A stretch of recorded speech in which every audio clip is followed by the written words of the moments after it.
Ya, kieu. Lamun urang nuna ciri di pasir ngajadi silip, Ciri di pasir ngajari silip, nuna wujud di gunung ngajadi simbul, nuna raga di daratan jadi siloka. Nya, tah kumaha tah? di sagara jadi sastra.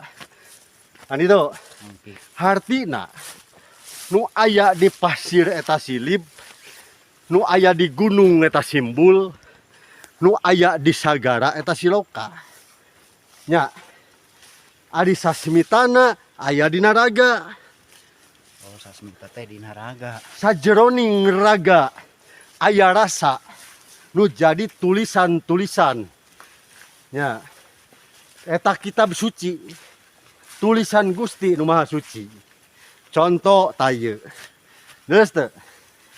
Kade tuh tinggal. Ciri-ciri. Ciri kan itu. Ciri nu bukti. Nya. Gitu tah jalu ngarah paham. Sabab lamun urang nyuksuk ilmu ngaji pangarti. Henteu langsung model kieu hese ngartina. Nya. Ya, kedah langsung dicontohkeun nya.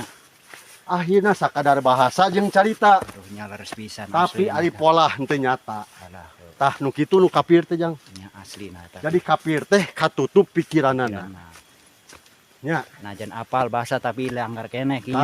Ah, geuning cerdas Tah, bener. gitu nya. Gitu jang. Siap-siap hatur nuhun ki. Yo.